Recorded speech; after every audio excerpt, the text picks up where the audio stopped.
have episodes where I planned to eat food and then I would purge the food. And I was just always obsessing about food in my body. And when I got to graduate school in the early 90s, I could tell how much eating and body things were on my mind. And I thought if I could figure out how to not be worried about food, not be worried about eating, and really know like what is a way to eat that's really taking care of myself, but also having joy in food and really getting to experience that instead of always feeling anxious about it. I would want to do that. And then if it worked, I would want to share that with other people. I was in graduate school for psychology. So it turned out that right around that time, there were a lot of publications coming out about this problem that diets have, which is that they usually don't work in the long run for maintaining weight loss. And they also create the kinds of problems that I was just describing that I had. And one book in particular became very influential. Some of you may have even heard of it. It's called Intuitive Eating, and it came out in 1995, the very first edition, and it talks about a lot of the things that I'm going to talk about with you guys. And in this series of talks that I'm giving, the one that we're on right now is the Hunger Game one. And we already talked about sneaky saboteurs, like we talked about stress and sleep and aging and how that kind of makes weight management hard and what you can do about those things. Last time we had a great session about wise mind and how to make sure you can change your state of mind so your brain is fully integrated to make good decisions for yourself and not just being addicted to the cravings of food. And then today we're going to talk a little more, very similar to what I just described, but we're going to talk a little more about different types of, we're going to talk about hunger itself and how to identify it, why it's so important, and generally about other things that masquerade as hunger. And then I'm going to do another talk in about a month about savoring your food. It's about the joy of eating and savoring your food and also knowing when to stop eating and the whole idea of satisfaction. So you can tune in for that one coming up in June. So this is generally the approach. I call it the joyful and aware self-care approach, which is kind of incorporates some of the intuitive eating that I learned and some other things that I've learned because I've worked both in the field of eating disorder treatment, eating disorder prevention, as well as obesity treatment and management and weight prevention in kids too. So all trying to kind of be a bridge between the sort of obesity field and the eating disorder field, which aren't always on the same page about what's important. And I think that I've kind of found this joyful aware self-care is like a bridge between the two. So that's what I'm going to teach you guys, how to prevent yourself from having the kind of problems that happen with diets, but also to effectively be able to do this weight management strategy for the rest of your life. Okay. So I first just wanted to kind of give you a sense when I talk about hunger, what I am really like, how you can think about your hunger. And it's not just one thing, it kind of has different levels. So I just want to call your attention to this. Hold on a second. Why am I not in the slideshow? Hold on. Just get back to the slideshow. Okay. I want to call your attention to this center here, which is a 5. A 5 would be right in the middle of the scale where you're comfortable. You're not necessarily feeling hunger pangs and you're not necessarily feeling any fullness in your belly. And when we talk about hunger, we're going on this side of the scale from 5 going down to 1.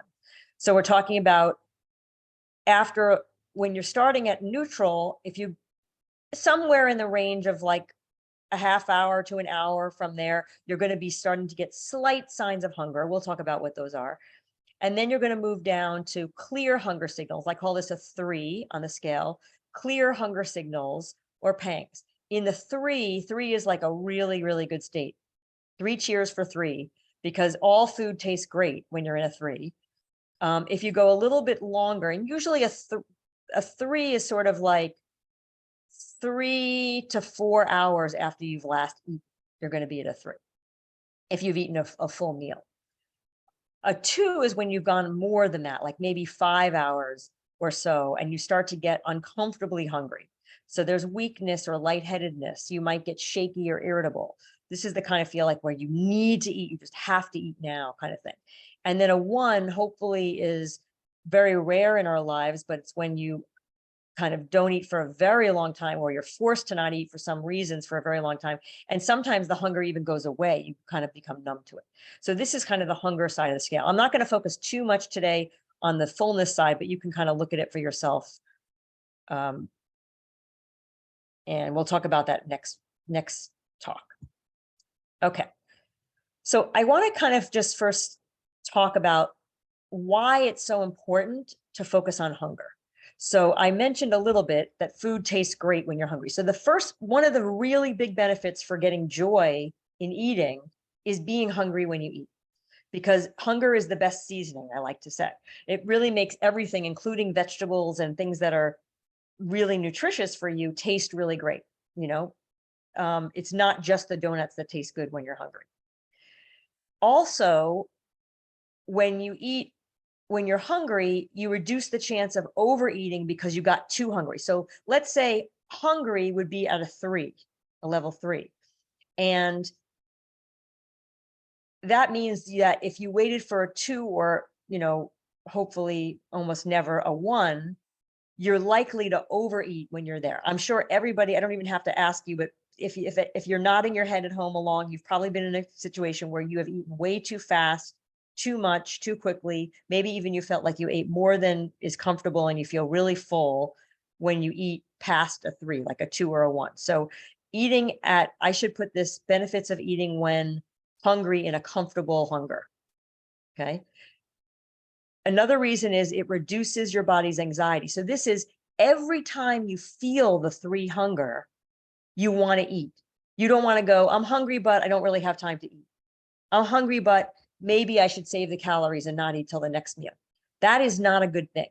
That gives you more anxiety. So if I put this slide differently and I said problems of not eating each time you're hungry, it would be you get anxiety about scarcity. Your body feels like there's not enough food, and there can be anxiety that's raised in that if you do it on a regular basis. So I just kind of want to really emphasize with this slide that whenever you're hungry, you want to take care of yourself by feeding yourself. So this is like the caretaking that you would do for a toddler. And our bodies need us to take care of ourselves. We still are the toddler inside, dependent on the adult part of ourselves to take care of us.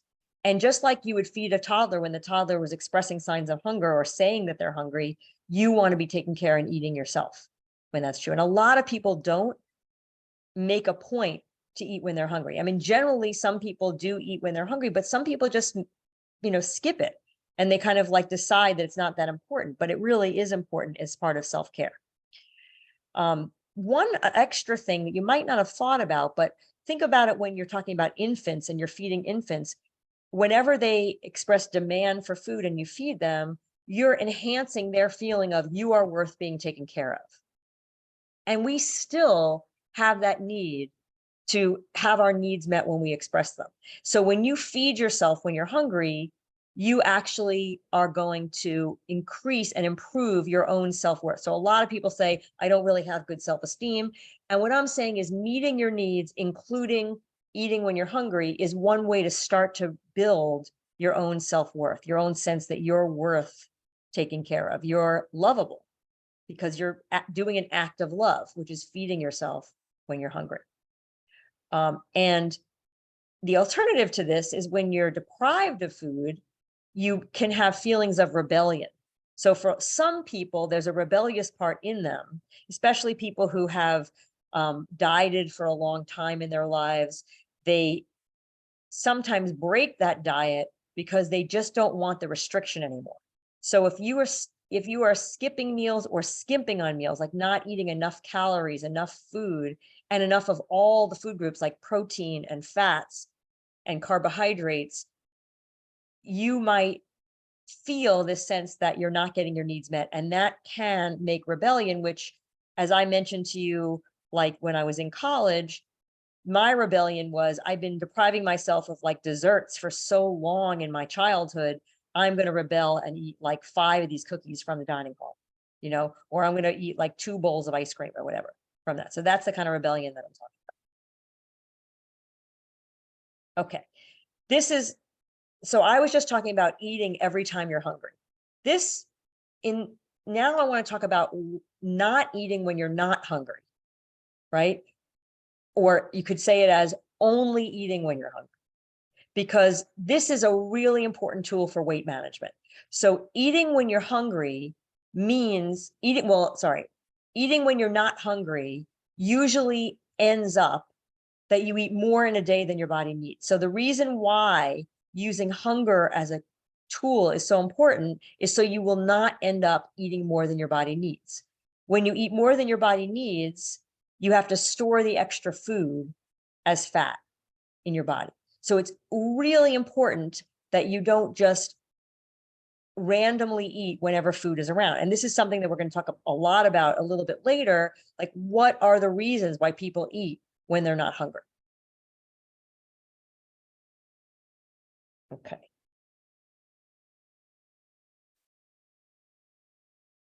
This is another one of the important reasons why it's so important to be hungry when you start eating. If you don't start out your meal or your snack being hungry, it's really hard to figure out where to stop. So if I'm starting already, at a 5, let's say, or even a 6, or even I start eating when I'm full, like some people eat dessert when they're full, for example, how do you know what's enough? The only way to get to what's enough, or when you stop, is going to be uncomfortable fullness. So the only stopping point you would have is getting uncomfortable. And for a lot of people, that ends up eating a lot of food before you get to that uncomfortable place. Plus you end up leaving the situation really uncomfortable. So one of the things I just want you to get is, if you're not hungry when you start eating, you'll probably tend to eat more than you would eat if you were hungry when you start eating, because you are waiting for a much later stopping point. If you think of a 7 as clear fullness, is like when you would stop after a meal. If you're not hungry to begin with, people tend to go to an 8 or even past an 8 when they eat. So that's something I just want to point out about what the benefit is of waiting till you're hungry to eat. Another really important thing is that when we are hungry, because everything tastes really good, there's research that shows, and these are the authors of that original book, Intuitive Eating, 90% of choices that we make when we're hungry are healthy choices. So this is a huge benefit of eating when you're hungry. And when you're not hungry and you eat, usually you're going to be craving things that are not in this picture. Maybe the bread, but usually you're craving things that other types of things. So this is why I really am emphasizing this: don't eat when you're not hungry, as well as eating every time you are hungry. And this is I just kind of want to go back to the toddler analogy a little bit, that yes, your body's like a toddler that needs you to take care of it, right? And we said you need to feed yourself like a toddler every time you are hungry, but also you can think about it, when you eat when you're not hungry, it's kind of like forcing a toddler to eat against their will. Now, it's not your will as like your addictive brain that you're going against. You're going against like your body that you're trying to take care of does not want to eat. And how do we know it? Because it's not sending you hunger signals. So when you eat, it's like the toddler saying, no, I'm not hungry, but you're saying, well, tough, this is the time for your dinner, you're going to eat anyway. And we don't really want to be doing that to ourselves. So now I just want to kind of go to, how do you really know when you're hungry? Because this is something that I want each of you to kind of think about this and look at this list and just think about what you normally experience when you're hungry.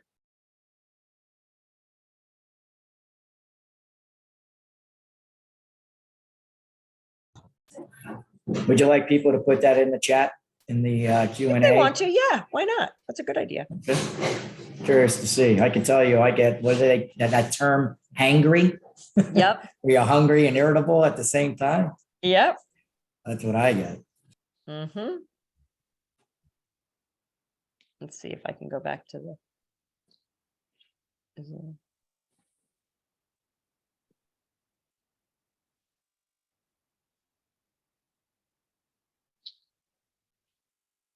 You can read the chat to me because I can't get to the chat from here. Sure. Well, so far, Oh, wait, listen, yes, I can. I just it's found in, it. I can. it's in the Q&A. So basically, Q&A. there's a Q&A button at the bottom, everybody. So if you want to type what you feel, go ahead and do that. It's the same place where I asked you to put where you were from. So go ahead, Deb. I can tell you later if people put Okay, that in. great. Keep it going. All right. I just want to make sure people are with us. All right. Oh, wait. All right. All right. So these are some of the things that people experience when they're hungry. And I just want to mention, like, your belly, the pulling sensation that you get in your belly, that kind of, that's your belly kind of looking for food because it doesn't have food. So it's like trying to figure out, like, it's trying to like squeeze every nutrient that I possibly can get. Once your belly is like growling and pulling like that, it's because it's trying to get the food that might still be there because it really needs nutrients at the time. This one about your head, neck, and face. Not everybody experiences this, but you can teach yourself to really pay attention to it. For me personally, the head, neck, and face is the main way that I determine whether I'm hungry. My belly doesn't seem to be super reliable. Like sometimes I feel it in my belly and sometimes not, but I almost always feel it because the blood vessels expand, like here and here. They start to expand and create pressure even before it's a headache, because it's trying to say when you have low blood sugar, like a low concentration of sugar in your blood, your brain still needs the same amount of glucose to pass through it. So what happens is your body is so smart, it increases the volume of the blood vessels that feed your brain, which you can kind of notice are here, the main blood vessels that feed your brain, and they start to increase in volume. So the same amount of glucose will pass, even if there's a low concentration in the blood. If you remember back from science with concentration and volume, you need more volume to get the same amount. So this is why you can start paying attention to this. I just want to mention it for people. You can start paying attention to, if you just can notice, like the same way you might feel a headache, before you feel the headache, see if you can start to feel some of the other pressure. Another part about sensation of being hungry is motivation to eat. So as I've been mentioning throughout this whole thing about hunger being the best seasoning, one really great question to ask yourself about whether or not I'm hungry is, would I eat some carrots if some carrots were put out in front of me, if you like carrots? Or would I eat, some grape tomatoes? Or would I eat some slices of apple that were put out in front of me? If I walked into like a friend's house or a party and they had a bowl of carrots there, would I feel an urge to go grab the carrots? Most people would not feel the urge to grab the carrots if they're not hungry. You may just absolutely love carrots and maybe you would, but for most people, fruits and vegetables are really, really appealing when your body needs energy and not that appealing when your body doesn't. So this is a great thing for you to ask yourself. If you only want a donut, but you don't want a carrot, you might say, I don't know if this is hunger. This might be some other kind of craving to eat. So I just want to give you this as a question to take from you. If you take like one little tiny tip from today, like this one of like checking in to see if you would really want, like besides these physical sensations, would you willingly and happily eat vegetables or fruits like berries and things like that, is a good question to ask yourself. And then we talked about some, the energy and being in a low mood. These two are much harder because other things cause energy to be low, like being tired. So sometimes it's hard to know if it's hunger or tiredness, but if it's been 3.5 hours and you're feeling tired, it's probably hunger. Irritability sometimes can be you're just irritable because of some other mood issue, or it could be because you're hungry. So these are just ones that they're not exclusively with hunger, but it's good to pay attention, especially if it's been a while since you ate. So it's keep hunger as a hypothesis if you're feeling low energy or low mood. Okay. So we had Susan who said she feels lightheaded. She gets lightheaded, weak. And then we have okay. Susan, I'm really glad that you said that. So I would say, going back to our scale, let me see if I can actually get to that. Going back to our, hold on, I'm having a little bit of trouble with my, hold on one second. One quick sec. I want to go back to that slide, but I was having trouble clicking it. Let me see if I can get out of it. It's not taking my clicks. There we go. Okay. I just want to go back to that scale. So Susan, I would say you're more likely eating at a 2. If you are feeling what you just described, you are probably waiting too long.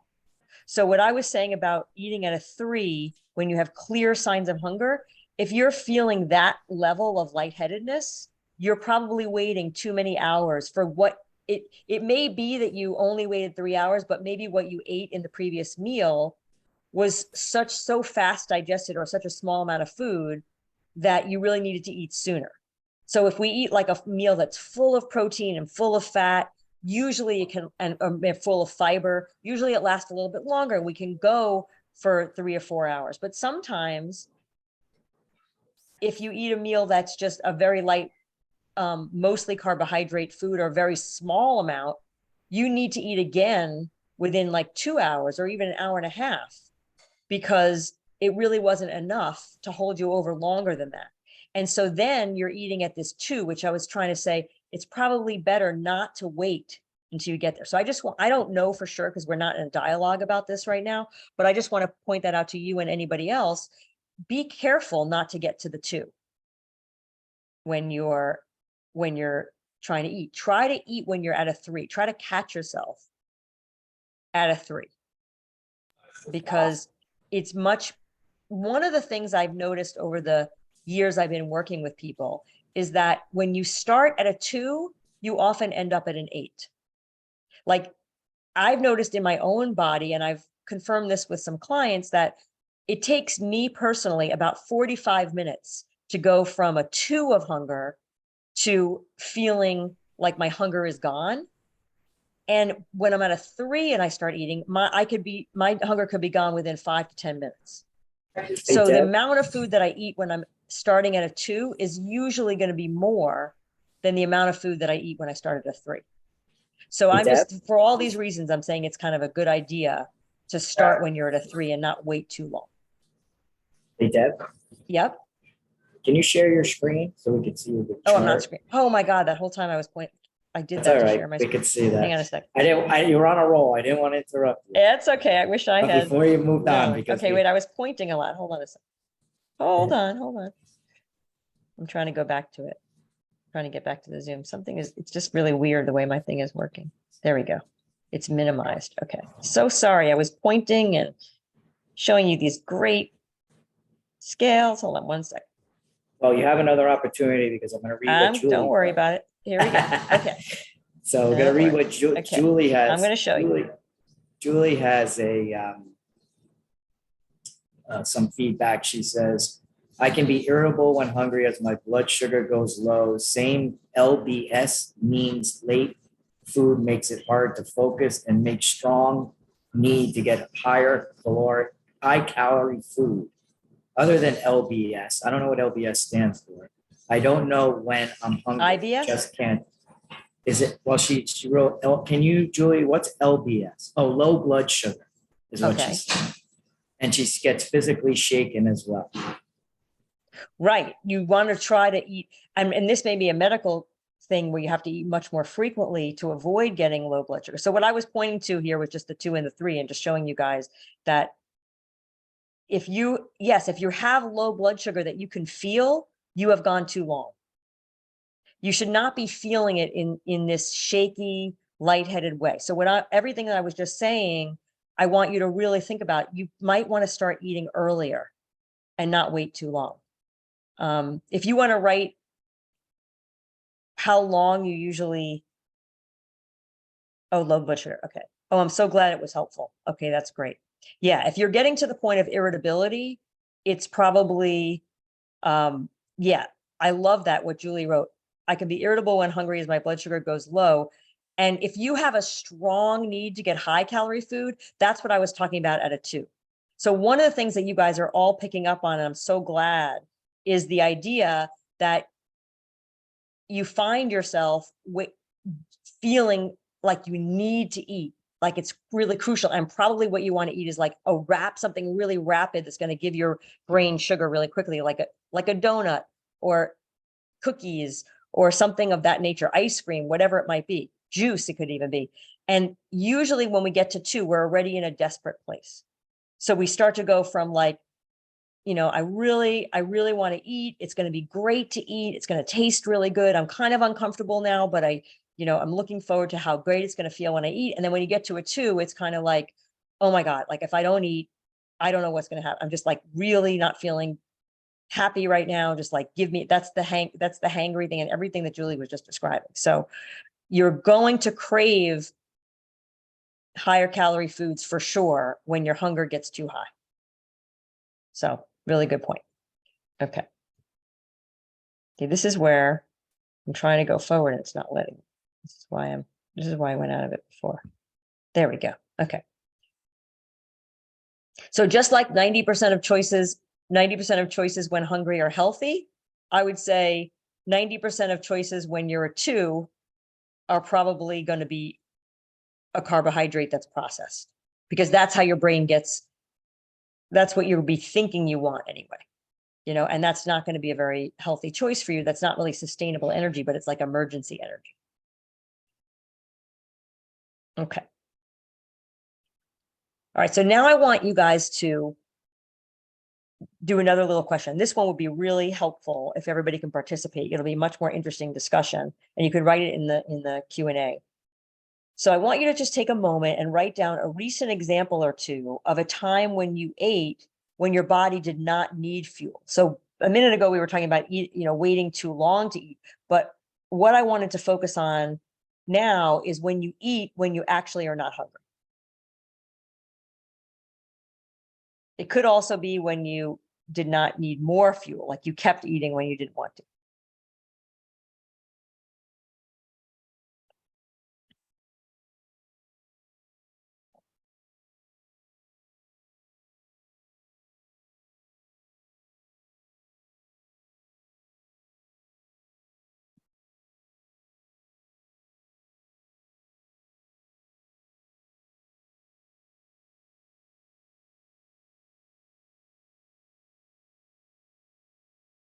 And if you can write this in the Q&A, that would be great. Late at night. Okay. Just munchy. Yep. That's a great example.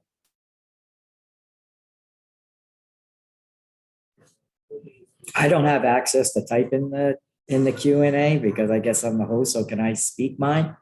Go ahead, Dan.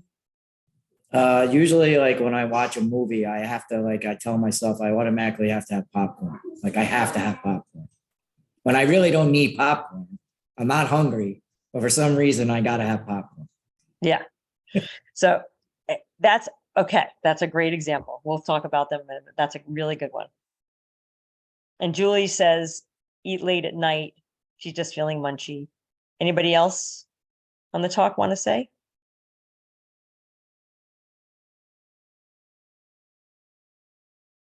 Feeling a need to clean your plate.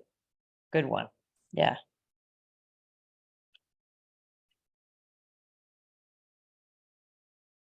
Okay. So I'm going to kind of talk about these categories. These are great that you guys are recognizing some of these.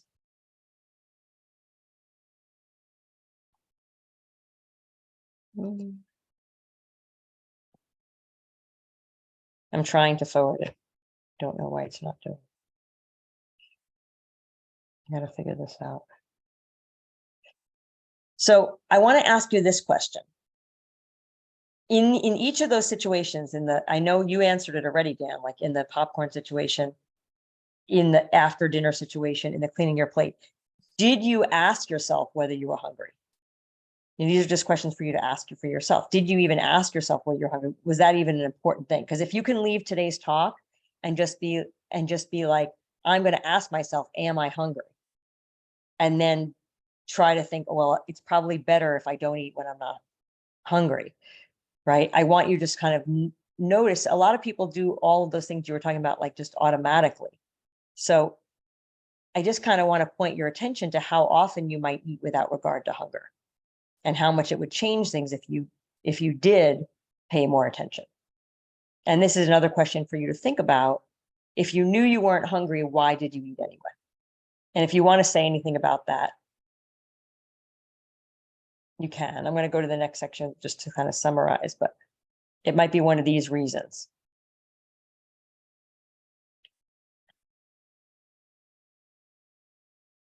So just giving you a chance to look at it.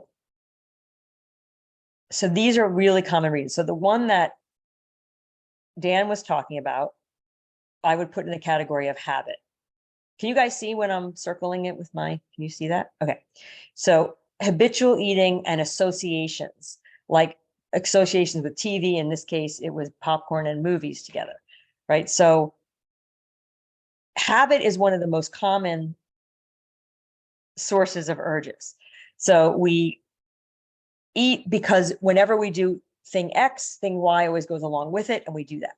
So I would say most of us could probably figure out, and I want you guys to think for yourself, when do you eat just out of habit? Like think about times that you eat just out of habit. The person who sat down to, like after dinner getting the munchies, I'm not sure if that was habit or that might have been one of these other ones. So think about when you might eat just out of habit. It might be you show up at like you go to work and there's, or, a meeting or something, and there's like, every time you go to get coffee, there's also food there and you just grab it because it's associated, or it's just like habitual that you get food whenever, even though you weren't hungry. Let me go through these also. Stress, emotion, and pain is one of the common reasons why people eat. Some people might not be writing this, but I want you to really think for yourself. It is a valid thing that eating calms your brain. So if you're feeling stressed out, it is going to occur to you to use food to calm your brain because it actually does work. It works it works very quickly and for a very short amount of time to calm your brain. But sometimes that goes away pretty quickly and you still feel the stress, but you're also taking in calories at that time. If you're not hungry, as I mentioned earlier, those calories can become stored if this is a regular occurring thing. On occasion, you can certainly eat to help calm yourself. But if you do it on a regular basis, you're going to end up eating more food than your body needs because you're trying to eat to meet other needs besides what your body needs. Okay. Avoiding. So this is something I want to just mention here. Food helping to avoid feelings and pain.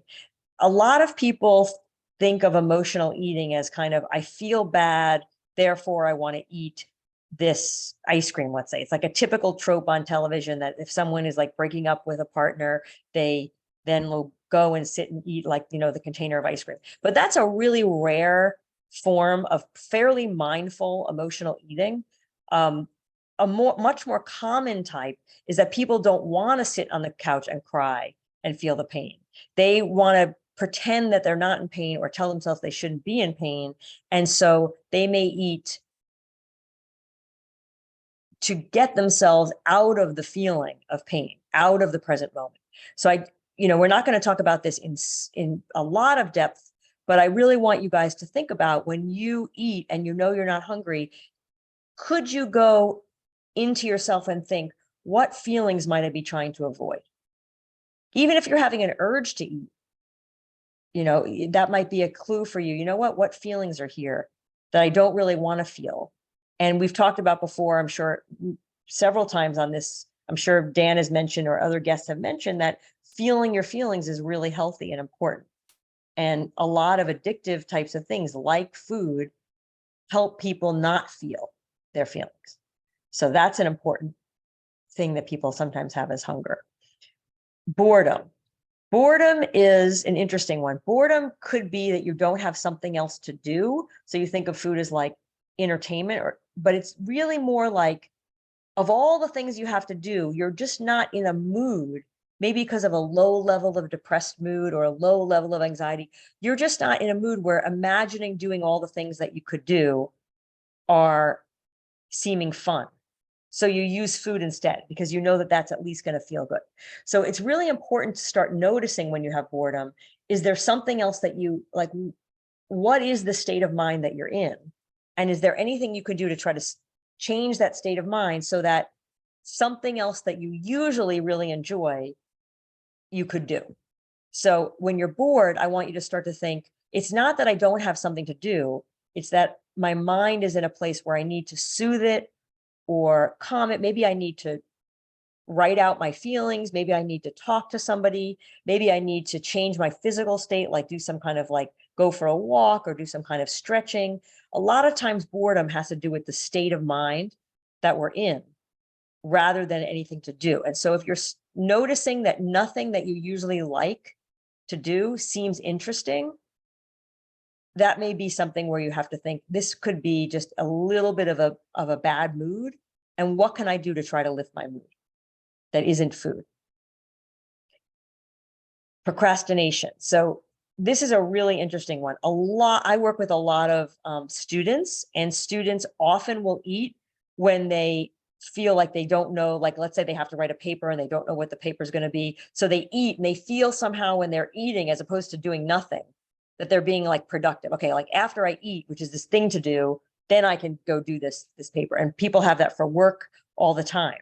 So eating can often feel productive, and it's really important for you to think about it. If you're eating and you're not hungry, am I just procrastinating? And it may be that you really do, maybe you are really stressed out about the thing that you have to work on, and maybe you need to rethink. Maybe you need to rethink the actual way maybe you need to rethink how you're thinking about what you have to do. Like maybe you're making the first step too big, and you need to just say, okay, I'm just going to write like the title for this paper, or I'm just going to send like one of the 6 emails that I have to send, something like that. So sometimes if you feel like you're going to get food, but you leave your desk to go get food, think, am I just procrastinating because I'm really uncomfortable about doing this? And it could be that you do need a break, but you don't want to use food every time that you have that feeling, because that feeling comes up quite a lot. The feeling of wanting to do something else, like when you're in the middle of work. We talked about habit already. Social. This is a really big category. So feeling like you should be eating because other people are eating, or just being triggered to eat because other people are eating, is a huge thing. So what I just want everybody to do is try to be a little bit more aware of when they're going into a social situation. Are you hungry or are you not hungry? What is your plan around if there's going to be food there and you're not hungry, like you just ate a meal? How are you going to handle the situation? Are you going to maybe hold the drink in your hand?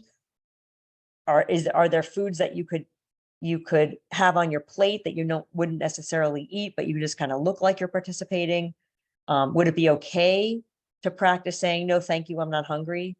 This is a really important skill to think about if you are the kind of person that's automatically going to eat because other people are eating. Another really big one that we could probably have a whole 20-minute discussion, and I've been running groups where we've had this discussion, is other people offering you food and all the feelings that brings up.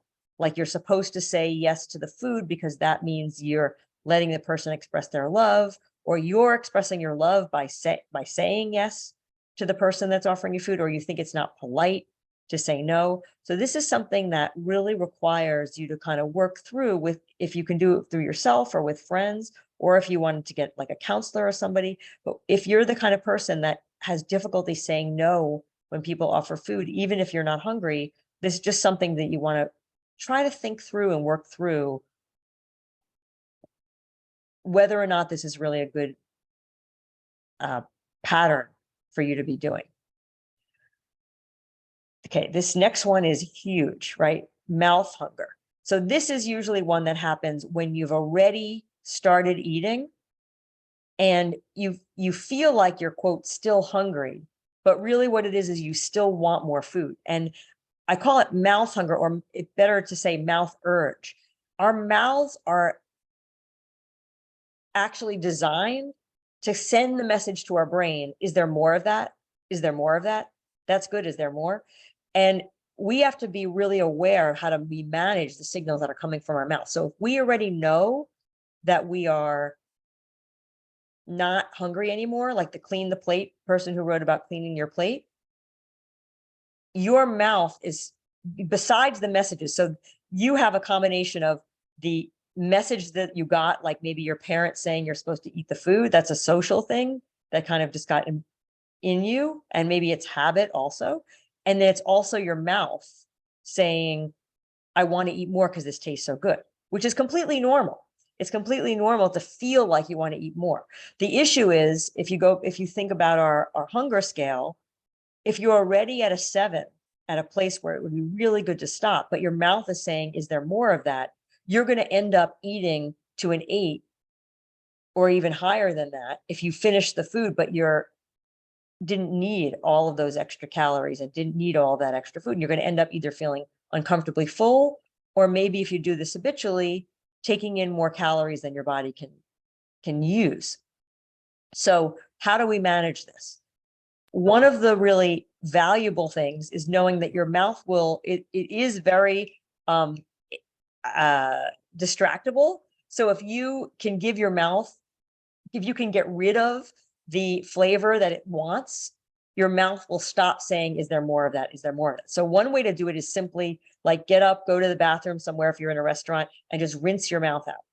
Another way to do it that's even more powerful is like brushing your teeth or chewing some gum or anything that's going to change the signals that are in your mouth, because your mouth has like these nerves that are connected to your brain. It's going to keep sending it as long as those signals are tasting that really good food. So it's really important to manage your mouth, and very normal. I want you guys to be realizing, like this could be mouth hunger. Let me see if I can get my mouth to shut up. Then maybe I won't overeat. And that would be a really important thing. So just kind of be thinking about, when is the point where I know that I'm full, my belly feels full, and I'm comfortable right now. I absolutely, if they took food away, they took this food away, I definitely would not need to ask for more. Like I'm 100% satisfied and I know I don't need anymore, but my mouth keeps saying, finish the food on your plate or eat more. So this is where I want you guys to be thinking, what can I do to help my mouth stop doing that for me? Sometimes it's just, you can't get your mouth to stop for some reason. You're just stuck there and you need to get the food removed. Sometimes it's just like getting up and getting rid of the food, or sometimes you ask somebody to take the plate of food away. So mouth hunger is a really, really big cause of people overeating. Similarly to that, eyes and Hey, Deb. nose. Yep.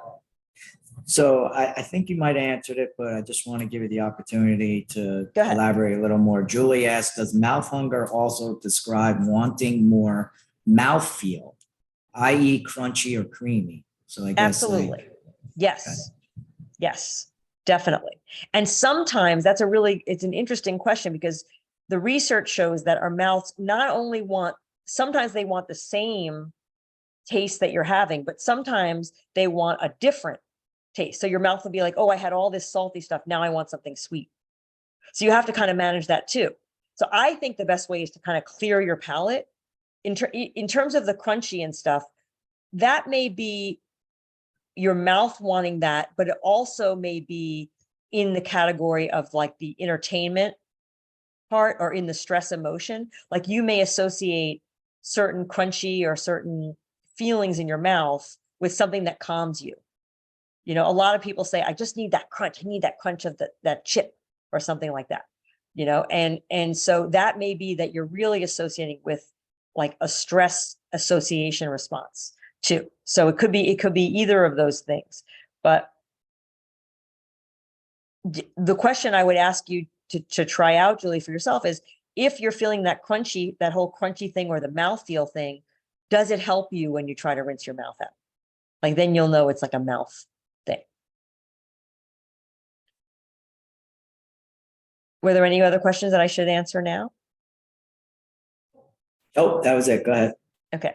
So, and this last one is about your eyes and your nose. So seeing and smelling food can create an urge. I think very few people who have gone to a mall have not experienced like smelling the cinnamon, flavors of the Cinnabon or the Auntie Anne's or one of those types of things, which they make those smells just so that we will go and go, oh, that smells so good.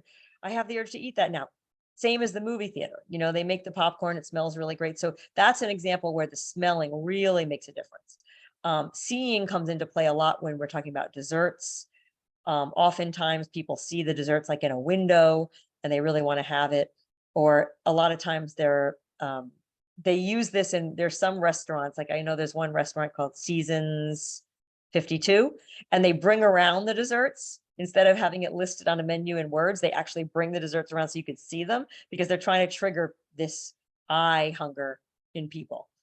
Even though they're full, people are like, oh, that looks so good. So then they order the dessert. And then by the time the dessert comes, they're probably not that hungry for it anymore. But when they were asked if they wanted dessert, they just saw it. So that's a good example. So just to be aware of these things, because this is going to like sort of move you away from what you want to be paying attention to, which is that hunger scale. Okay, this is a main skill, this next part. And I'm kind of been referring to this a lot throughout. What I want you to do is stop and think, but I really want you to take away, I'm just gonna go through this, and I really want you to think, this is something that you can do all the time. This skill called stop, S-T-O-P. So the S just kind of stands for stop, right? And if you wanted to, you could, a really important or valuable thing would be if you put some kind of signal for yourself. It could be a stop sign, but it could be literally anything that reminds you, oh, I'm going to try to do the stop thing, now, like throughout the day. If you have trouble with eating impulsively or eating when you're not hungry, doing something that reminds you to do this skill of stop would be good. So, okay, so S is for stop, and that means you don't grab the food. That's what stop means. Stop your hand from grabbing the food. And you then take 2 to 5 deep breaths. So in the stress management talk we talked about how long exhales are really the most calming. So if you find that you're in a little bit of a excited mood or a stressed out mood, making the exhales longer are good. But any deep breaths that you take, 2 to 5 deep breaths, are going to center you. And when I say long exhales, what I mean would be like breathing in for about a count of 4 and exhaling for about a count of 8. You can even try it now. Like, see if you breathe in and then you make the exhale. Don't let out too much air. Make it really, really slow and long. That's kind of a long exhale. But really, any kind of breath that you're taking is part of this skill. Then the O, observe. This is the part I keep telling you guys about. Observe, being mindful. Observe the sensations of hunger and fullness and urges that you have. What is, just notice if you're hungry. Think about that hunger scale. Where am I? Am I a 3 right now, or am I really a 5 or a 6 or a 7? And I'm having an urge to eat. So this observing where you're at is really important, because that tells you, is this hunger-based eating, or is this some other kind of urge that we've been talking about today? And the other O is for observing emotions that might be present. So it's helpful when you get an urge to eat and it's not hunger, you might think, what is it that I really need right now? It's a very self-compassionate question to ask. What am I feeling? What do I need? And just kind of getting into the habit of that, because oftentimes it might not be food, but we don't stop to ask ourselves. We just find ourselves in front of the refrigerator. So when you're in front of the refrigerator, if you have something that says stop right there, in front of the cabinet, wherever you might open to get food, have something that says stop, that reminds you to observe, like, what is your hunger level, and also what emotions are present, and what do I need? And this could be, when you say, what do you need? It could be, I need connection with another person. I need some quiet time for myself. I need to take a nap. I need to go to sleep if it's late at night. That's a really common one. I don't think I put that on the list. I really need to put that on the list, the tired eating. Very, very important. So this is one where you can start working on meeting those unmet needs instead of using food to meet all these different needs. And then P is just proceed based on what you observe. So if you're hungry, think about what would be, what's something that I could that would really satisfy my hunger. If you're, I'll give you a little extra on that in a second. But if you do end up being hungry and you want to eat, then you can think of P as pay attention to each bite. When you eat, really pay attention. Pay attention to when is the point where you get to you're no longer hungry anymore, like a 5. When is the point that you get to a little bit of fullness? Like, know where you're at. Also, big P is pay attention to the joy that's available in every bite that you eat. So this is what I'm going to talk about in the next talk, but this idea that you can get joy when you're eating if you pay attention to the bite when it's in your mouth. So the question you want to ask yourself here is, where is my mind when the food is in my mouth? And I'm going to really encourage you to keep practicing bringing your mind back to the sensations of the food that are in your mouth. And this is kind of like the same instruction that you may have heard if you ever tried to meditate or do any kind of mindfulness practice. The idea is when you're not paying attention, the skill really of meditation is bringing your attention back to the thing you said you're going to pay attention to. So I'm encouraging you all to try to pay attention to the sensations of pleasure that are available with the food. And if you really are doing this well, you'll pay attention all the way from putting it in your mouth to the point where you're saying, I now am ready to swallow.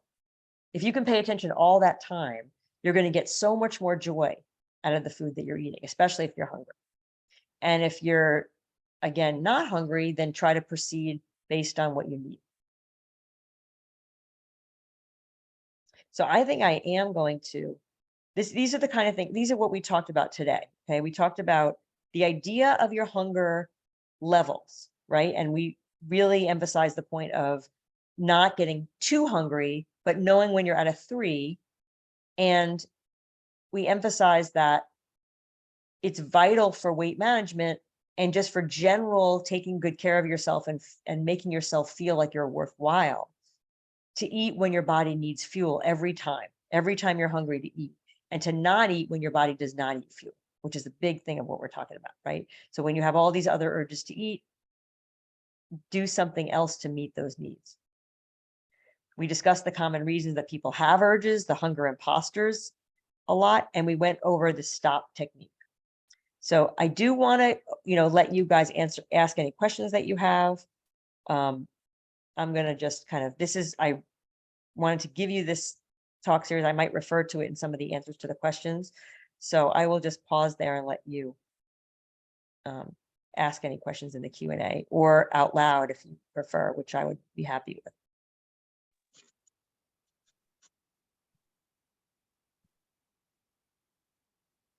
I'd like to ask the question, Dr. Weil. Thanks for being here.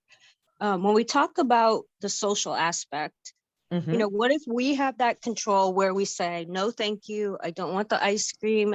This is more like a work environment. I don't want the ice cream. I don't want the cookies. No, thank you. I'm trying to eat healthy. But individuals, as you said, to feel part of the social group or whatever it is, they bring, they'll still bring you something and put it in front of you. How do you, what would you recommend in trying to get them to understand that you don't want that temptation? Okay. What's your relationship with the person that's bringing the food and putting it in front of you? These are coworkers. Okay. And you've said no, thank you, and they brought it anyway? Yep. Okay. And what do you think their intention is in doing that? I don't think it's anything malicious. I think they're just trying to, be nice and make you feel part of the group, I guess. But if you clearly say, no, thank you, or I'm trying to eat healthy, and then they still bring it over, like, how do you drive that message? Okay. So it's a tough one. I mean, they're not really listening to you, but you could, it depends on how much you feel like you would be able to have it sitting in front of you and either not eat it or eat like a tiny little piece as a pretend bite. I think it's very important for you to know whether you are in a state of mind and whether you have enough practice not eating food that's sitting in front of you. For most of us, having food in front of you, especially something like a cake, is going to make our brains constantly say, do I want, oh, you should have some of that. Even if you keep saying no to yourself, it's a very stressful situation.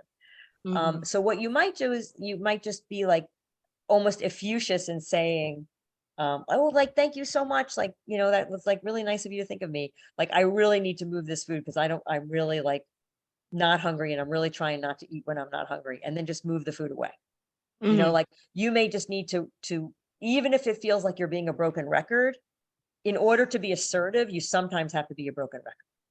So you can really, I think you can do both things. I think you can like acknowledge that they were trying to be nice to you and you can be kind of like really grateful. And then at the same time, I think it's really important for you to take care of yourself. Mm-hmm. You know? Okay. Yes, makes sense. Thank you. Good. Okay, you're welcome.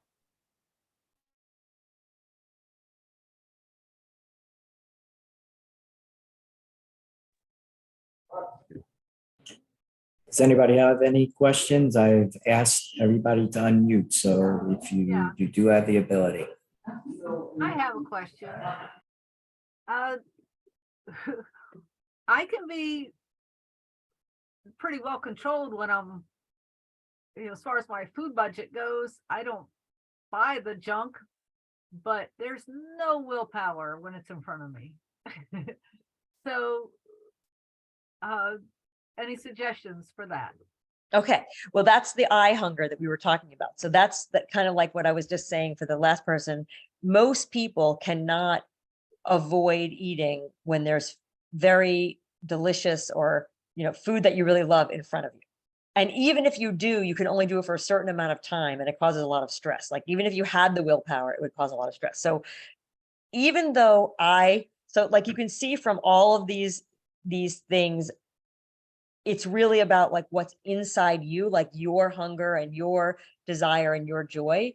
But this is where I really believe that you managing your environment outside of you is really important. So if you know that you're the kind of person, which is almost every person, that has trouble when the food is in front of you, then you need to think, I need to do everything I can not to be in front of this food. So your goal has to be, how do I sit myself at this table or at this party so that I'm not in front of this food? How do I make sure the food is not sitting out on my countertop? Can I get rid of this food? If you need to save the food for some future time, can it be in the really far back of the refrigerator or freezer so I don't see it all the time? So it's very important to remember that eye hunger is really powerful. And I just want to empower you that you managing your environment is the best way to handle it. The willpower is not a great way to handle it. Does that make sense?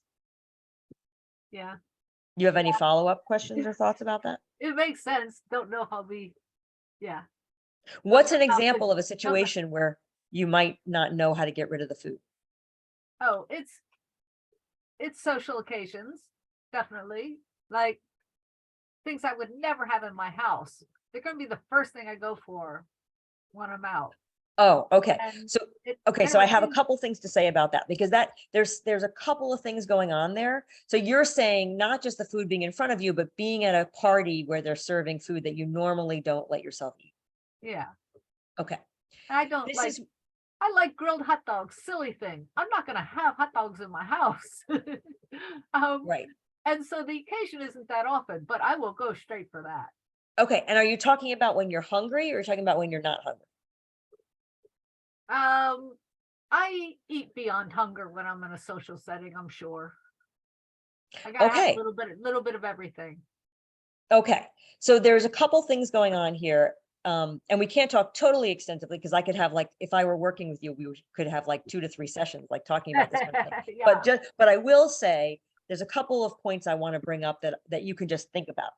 One is, I think the very first thing is, if you're not hungry, I want you to really be practicing in your life, realizing that it's not good self-care to eat when you're not hungry. So really, even when you're approaching a party situation like that, to say like, either like, if you are hungry, I would give yourself permission to eat that little hot dog thing. That's the time to eat those little hot dog things, but you want to be hungry when you're eating it. If you're not hungry, and maybe if you're saying you start eating them and then you just keep eating more and more and more. So that's when you have to do the mouth hunger thing. That's when you have to kind of make agreements with yourself. Maybe you have something else in your hand that you keep eating. Like that may be where you have to just say, it's not good for me to keep eating beyond hunger. But in terms of the initial eating, I would say that at a party like that, you want to give yourself permission to eat those kind of foods. And you want to give yourself permission to eat them within the bounds of being hungry till you're not hungry anymore. Right. And because if you tell yourself you shouldn't have those foods, there's going to be a part of you that builds up. Remember, I talked about that whole rebellion part. that builds up when you tell yourself no a lot. That's why diets tend to lead to, for many people, overeating or binge eating. So what I want you to be thinking about is like, if you're really having a restrictive mindset, and by the way, if you're eating that hot dog and you're not going, oh, I'm so excited I get to have this hot dog, but instead you're going, I really shouldn't be eating this hot dog. It's like so high in fat and calories. Like, this is not a good thing. If you're doing that, which a lot of people do when you're eating foods that you think of as, quote, bad foods, you're kind of, not only you're kind of ruining the experience of the joy of the hot dog, you're actually getting the negatives of restriction at the same time as you're taking in the calories anyway.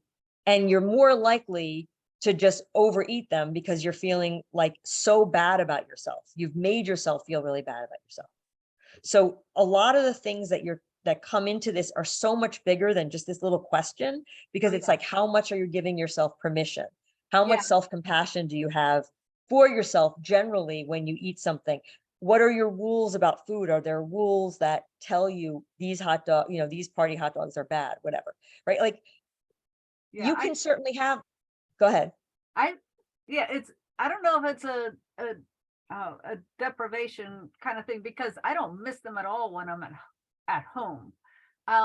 It's just, I think I wish there weren't such a variety at every social occasion, because I really do got to have some of everything. And when I try to plan it with my sisters and I, it's like, well, let's just do 1 or 2 entrees and 1 or 2, we don't need to try 6 and 8 different things. Well, then you have to, okay, so like this, that's what I was talking about your mouth wants variety and stuff. So then you have to use the Thanksgiving strategy, which is like okay, let me say the first thing is, you want to eat the things that give you the most enjoyment for your appetite, to use your appetite for, and for your calorie investment. So you want to be saying, I only want to eat the things that are going to give me a super high level of joy, but I might not know what all those things are. You might know from past experience. So if you know that you really don't care about the regular mashed potatoes, but you love the sweet, I'm using Thanksgiving as just an example. You love the sweet potatoes, right? So you wouldn't put the mashed potatoes on your plate, right? But if you love the sweet potatoes and they're your favorite thing, you would definitely put them on your plate, but not too much, because there's like 6 other foods to have. So let's just say it's a party. So you have the hot dogs, you have like, I don't know, chicken saute things, you have whatever you have. You think, what is the thing that that I like the mouthfeel of, that I think it's like, that I put in my mouth and I go, oh my God, this is so delicious. If it's not so delicious, those foods are usually so high calorie, it's not worth having. So if you take one small amount, and when I said the Thanksgiving strategy, it would be using like a little golf ball scoop of everything. Instead of like a big spoon, just use a little small amount and then try everything, or try the things try everything you have on your plate, a little small spoonful of the thing you have on your plate. And if you don't like it, then all you're wasting is a golf ball amount of it, and you just get rid of it. Like the next time you go in the kitchen, if you wanted to take more of the thing that you absolutely love. In fact, I would even ask yourself a scale, like a joy scale of like 1 to 10. And at a party like that, with that much variety, you should be eating no less than a 9 for sure, and try to make everything a 10, right? If something is a 7 out of 10 on joy, it's totally not worth your calories or filling your appetite, because you only have a limited appetite before you get to the point of being full. Otherwise, you're going to end up being uncomfortably full. So you want to be thinking of your appetite as like a limited commodity, right? That you have. And you like, I only want to spend my appetite on the things that are going to give me tremendous joy, like up there in the 9.5 to 10 range. Great. Right. So that's a strategy you can try. Thank you. You're welcome.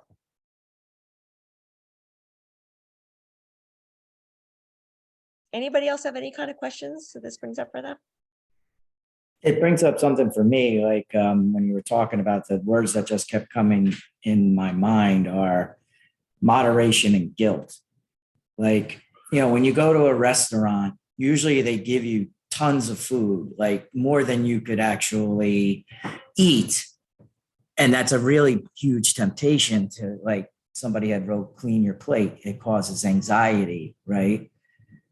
But I find myself saying, okay, I'm only going to eat to the point that I feel full, and then I'll just take everything, the rest home. But I think sometimes, like, I guess my it kind of almost, it's a segue from the last question. Like, how do you gauge where moderation begins, where moderation ends and guilt begins? When you say moderation, what are you referring to? Can you say Meaning when you basically eat in moderation to a point where you know that you're okay, but then you kind of trick yourself and go over a little bit of the line, and then guilt starts to creep in. Okay. When do you should you, and this may go into the joyful bites, and I apologize, but is there a certain time limit that you should wait when you feel like after you eat, like wait 10 minutes to see if you're fully full, and then if you're not, then start again, so that way you don't get yourself in trouble? Yeah, that certainly could. I would say that you certainly can do that. Although, well, yeah, you certainly can wait. But I would say that if you know that you're already eaten enough to the point that you're at a 7, so let's, like, if we go back to that,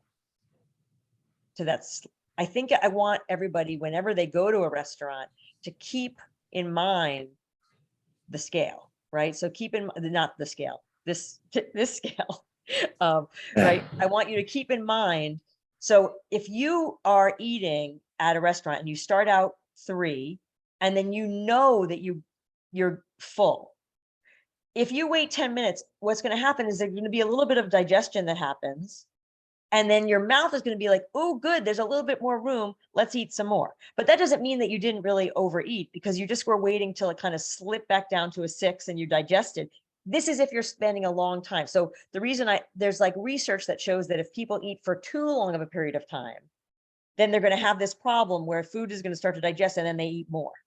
So there's a certain period of time that's a good amount of time to eat, like 20 to 30 minutes or something. If it's going to like an hour, and the food's still in front of you and you're like, ooh, I'm starting to want that again, I would say it's probably better to get rid of the food, or just tell yourself, unless you're sitting there for 2 hours and you truly did get down to like a hunger again. If you really can convince yourself that you're at a 3, fine.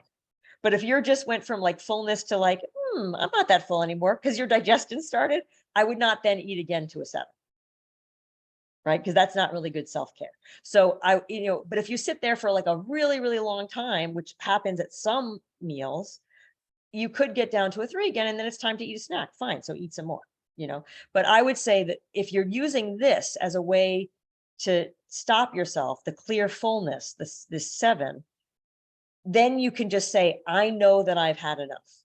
Like my body has given me the signal that I've had enough. I'm definitely not hungry. And one of the ways to ask yourself this is, like I said before, if the waiter came by or someone came by and cleared your plate and took everything away, would you need to ask for more food in order to actually be satisfied with that meal and actually meet your hunger needs? Or would you be totally fine? And the only reason you're eating is because the food is in front of your face, the eye hunger. So you kind of ask yourself that, like, if I got up right now, went to the bathroom and all my food was gone from the table, would I need to order something else? Almost always the answer is no in that situation, and that's kind of how you can answer. The guilt in the situation where the guilt is not like beating yourself up, but you're just saying, I feel like I did the wrong thing by myself. Like I didn't take good care of myself. That's if you're having that kind of guilt on a regular basis, that's just telling you that you're not listening to your own principles of self-care very much. Like if you're doing that on a regular basis. I mean, there could be a lot of reasons why, but I've just said that, if you're getting to the point where you're leaving a lot of meals going, I ate too much.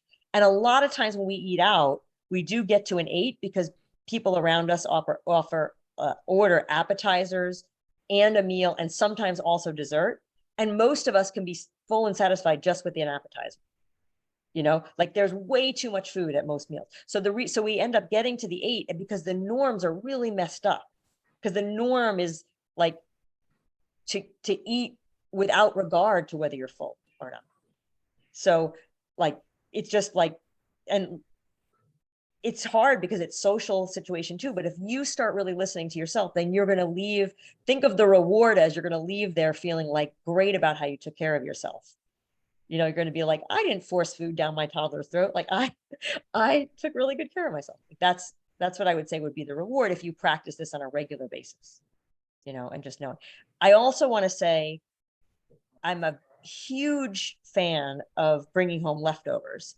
You know, I think that if the food is delicious and you don't want to waste it, there's no reason to waste it. Like, I mean, Dan knows I'm not a big fan of like, you know, spending an hour in the kitchen cooking. So I would, you know, I like to eat. I think that the people who cook in restaurants are, you know, fantastic cooks, much better than me. So even if it's like, you know, 2 shrimp and a sauce, and I bring that home, I know that I'm going to have like a meal the next day that's going to eat, maybe it's even my breakfast, is like 2 shrimps and a sauce and maybe some vegetables added in. It's going to be a fantastic breakfast, like way more delicious than anything I would make for myself.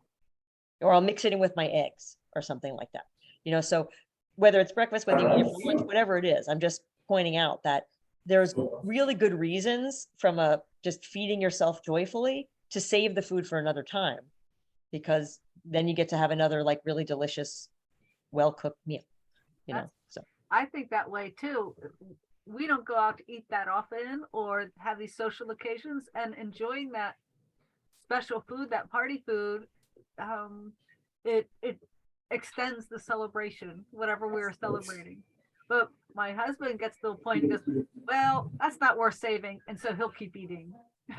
Yeah, that I'm taking a stand today with my little shrimp example to say everything is worth saving, even just the sauce itself. If you love it, it's like one of the things that I save sometimes is sauce that comes like in a big bowl with mussels. If it happens to be like a curry sauce or something like that, like a delicious curry. I don't mean the oil and the butter, but like if it's like a curry sauce or something delicious, that sauce I could use for like a whole other day and mix with something else and have like this great meal. So I just say, can you give me like a soup container and put this sauce in there? Like, and that keeps me and everybody at the table from like dipping their bread in and eating the sauce and getting like to an 8. That makes sense? Yeah, it's very interesting what you're saying. And like, it's almost like I'm thinking how I could rethink about my approach depending where I'm going. Like if I'm going to a restaurant that I know has the best desserts, right? Yeah. And I'm with somebody and I'm like, maybe it's worthwhile to have the discussion. Are we going to share a dessert together? And like make that choice up front. Yes. That we're gonna like share a dessert and we'll look at that first and then we'll order like the appetizer or whatever. And it's almost like balancing out where you're gonna stop so you save room. You want to get to like maybe a 4 or 5. Exactly. And then you save room for that. Yes, right? Exactly. You want the strategy to be like, if you're going to have dessert, you want to end at a 6. So you can have the dessert take you from a 6 to a 7. If you end at a 7, the dessert's going to take you to an 8, but then you'll be disappointed if the dessert was something you really love in the place. So try to have a much smaller meal. Maybe share an entree and share a dessert. Yeah, that's a great idea. That's managing the environment like she was telling us to do. Yeah. Yep, because you're not having too much food available and then you overeat. And it's managing your whole hunger levels. I want everybody to walk out of their meal or get up from their table feeling in this 7 where there's like, wow, I just feel so energized. That was so joyful. My blood sugar feels really good. Like I don't feel overly full and uncomfortable. Like if I needed to go do something active, I could right now. I could go by the way, I heard a functional nutrition podcast this morning, and the woman was talking about blood sugar, and she said one of the tips she said was just to try to do 10 minutes of activity after you eat. 10 minutes of activity, it makes a big difference in blood sugar. So if you can like go for a 10-minute walk, if you're too full to go for a 10-minute walk, that's a problem. You know, like just like think about that. No.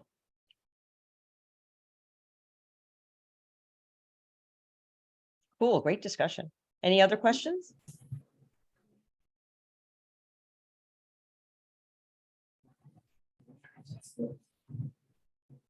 Well, it's 8:30, ladies. Any other questions? We have this until 9 o'clock. If you have any questions, Deb is here to answer them. And while you're thinking about that, because we probably have new people here, Dr. Deb, from their last recording, which if you did miss the other recordings or other presentations, I do have the recordings for those. So you can ask me, via the meetup group, like just send me a message and I can send you those recordings if you're interested. But in the meantime, Deb, where can people find you if they want to? First of all, are you taking new clients if someone is interested in working with you? Yeah. And I can fit in. where can they find you? I'm gonna forward to my website. So up on the top here is my website. This is really the best way. If you just remember my name is no O's and H's, it's like Deborah. So DeborahGill.com, you can remember. And on there's a contact form. So just do the contact form and that'll come to me and I'll contact you. That's the easiest way. Great. Thank you. Yeah. We don't have any more questions in the Q&A, so I think we're going to give people back their half hour. I love it. So thank you, Deb. This was great. I learned a lot. I love that. I love that chart. Is there a way that you could make that maybe like a PDF and I could share that with? I will try. Yeah. Okay. I will try. Yeah. I think I can do that pretty easily. Yeah, I was working on that before. I'll get it to you. It may not be right today but I will. Yeah, whenever. Yeah. Great. All right, everybody. Well, thank you for joining. Go ahead, Julie. That chart might be a good alternative to the stop on the refrigerator. Right. There you go. It'll make you stop, hopefully. That's a great idea. Thank you for all this. You're very welcome. All right, everybody. Have a wonderful evening and a fantastic weekend, and we'll see you at the next meeting. Okay. Take care. Bye. Bye. Hello.